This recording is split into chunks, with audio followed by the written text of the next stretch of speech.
Hello and welcome to Arteco's. Delighted to say we are back at MASH, and on this week's From the Main Sound we're joined by Chris Tavener. Hello Chris, how are you doing? Nice to be here. Yeah, it's great. How have you been today? You been alright? Yeah, been good. Yeah, thanks. Busy day. Busy day? It's been good. Yeah, it's been alright. Now, for people who haven't heard much of your music, just want to tell us a bit about yourself? Sure. Yeah. So I'm a satirical singer-songwriter. So I write a lot of sort of folky acoustic music that always has a bit of wry humour in it. Sure. Basically, I'm often writing from someone else's perspective rather than my own, and usually taking a jibe at someone or something. Well, I think the best way to introduce that is with a song, so start with. Cool. Well, I thought I'd start off with something pretty topical. This is a song I wrote during UK lockdown, and it's a song really about the people on your news feeds, your social media, who profess to be self-proclaimed experts, basically, at this whole coronavirus pandemic. And this one's called "Folks I Know." Matt Hancock was missing from office. We were missing updates from Boris. We need it all explained to us. We need someone that we can trust. Well, I found them, 'cause it seems that Bill on Facebook isn't just your average plumber. He's got the secret intel, will be sorted by the summer. And Janine, who posts stuff when she's pissed, is now a trained virologist. It's lucky that I know the folks I know. My old high school friend who used to share his film reviews from Netflix is now a local expert on the Chinese healthcare metrics. And I didn't know my neighbor knew the news before the papers. Oh, it's lucky that I know the folks I know. Well, don't go out and don't watch the news. The WHO have forecast summertime blues. We need to feel we're guided while we're spending time divided. But don't worry, 'cause I've heard that John on Twitter is the saviour of the hour. He said that he'd run rings around whichever bloke's in power. And Denise, who loves a BuzzFeed quiz, is now a UN scientist. It's lucky that I know the folks I know. So if you need informants on corruption in Westminster, then I would trust in Sasha, who just posts it on her Insta. Of course, she's also now a doctor, analyst, and mortgage lawyer. Oh, it's lucky that I know the folks I know. Oh, it's lucky that I know the folks I know. Oh, it's lucky that I know the folks I know.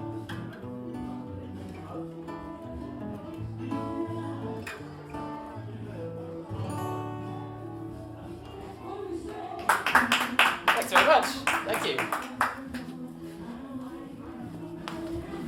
That was a great first song from Chris. I'm going to have a couple more in a few moments' time. So, Chris, how did it start? Did you just start writing comedy songs, or were you in different bands? How did it begin? Emerge. Well, yeah, I started like many people really, just joining different bands. I was in a ska band when I was at high school. Right. I was in an indie band at university. And then I only really started enjoying writing my own songs when I kind of got to university level at 18, 19, and started writing very sort of dry humour in songs. Because I found very early from the beginning I didn't enjoy much writing from a biographical sort of sense. Right. So there's personally, I didn't feel there was a lot going on in my life that I wanted to write about. I thought it was fairly mundane. Yeah. So I ended up writing about characters and that kind of thing, and observations in society that I kind of noticed. Sort of similar to artists that I was getting into at the time, which are like Randy Newman, sort of American songwriters, Tom Lehrer, that kind of loud and mean, right? And then some comedy influences like Tim Minchin and Monty Python as well. And the more I wrote, the more people started mentioning these names to me, and I sort of divulged, sort of immersed myself in that music and picked up some influences here and there. So it kind of grew from there, really. And has it always been music based, the humour that you do? It has actually, yeah. I mean, that's a good question because a lot of people ask me whether I've done like stand-up and things, but mostly it comes all from a musical background of music first, and the comedy and satirical lyrics are all kind of just a stylistic choice, really. Right. I think. Yeah. More than anything. And when you're writing a song, is that different to writing more of like a indie track? Or? Yeah, definitely. Yeah, I think when I was writing those tracks, I was thinking of the band and just almost which part would do what, and I wasn't so much thinking how this works as an acoustic number solely by itself. So I actually played band in the indie band that I was in. Played bass in that indie band. So I only I basically worked out bass riffs and stuff. So yeah, completely different from. And is it like is it like a particular line that sparks up an idea, or how does it work when you're writing your own songs? It can be different things. So in the case of the song I'm going to play a bit later on called Postcard Home, or I might do it next actually.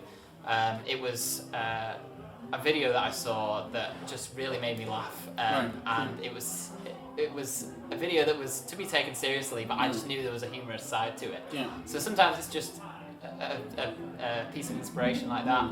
Sometimes it's the line that someone will mention to me just in passing, and I'll be like, oh, I can maybe expand that into an idea. So it can be multiple different things really, and sometimes maybe it's a subject that I really want to write about. We'll do a song later on it's called Outside Today, which is about climate change, or climate change skeptics actually. Right. And I've always wanted to write a song about climate change. I just needed to find the right idea. So because sometimes it can just come from my own interests really as well. Great. Well, it'd be great if we could have a couple more songs. Yeah, let's. In fact, I've introduced both of them now, so I might as well do them. I'll do Postcard Home first. Right. This is one about travelling millennials, and it's not very apt for this year because you don't see a lot of them this year because nobody's travelling with the coronavirus pandemic. But I'll do it anyway because it's still kind of relevant. There's still these travel vloggers out there, even though they're stranded at the moment. And I wanted to write a critical piece on them. So this is it. This is it.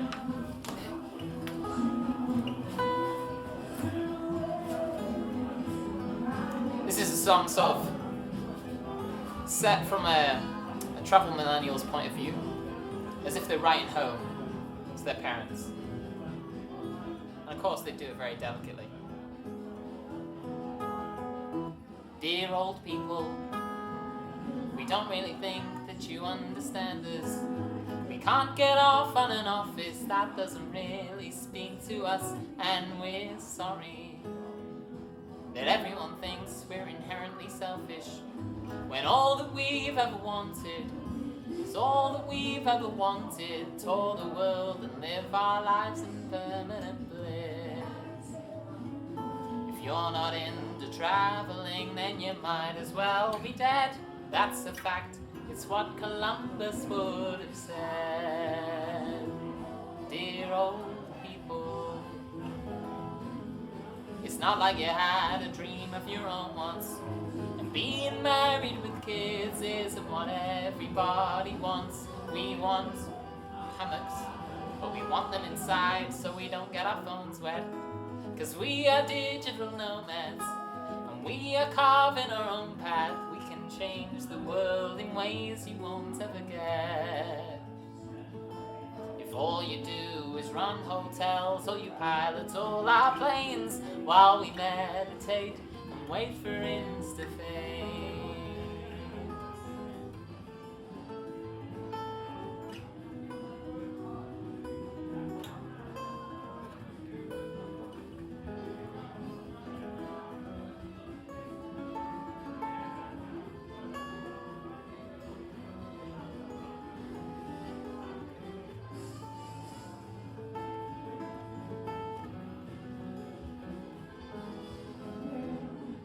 Old people, we just want to write hypothetical letters, be bohemian artists, review the tropical restaurants that we only went to cause of all the reviews. We want to help wash elephants even if they wash themselves. Most of all, we want to truly find ourselves, and to never be like anybody else. Yours sincerely, all the traveling millennials.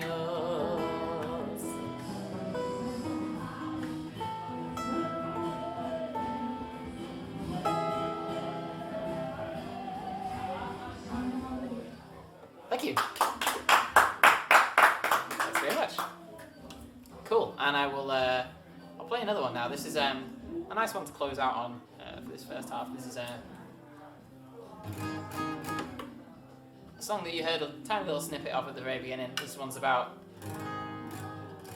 men's mental health. Now, I wrote this song for a documentary that came out last year. It's really just about getting men to talk, basically. So don't do anything that the guy does in this song. It goes like this.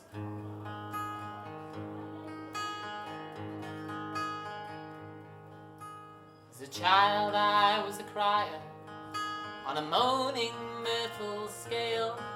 Mufasa's death was a downer. Free Willy made me wail. My daddy was my Hewlin. He'd light my way. He'd dry my baby eyes and then he'd say, you got to bottle it up, son.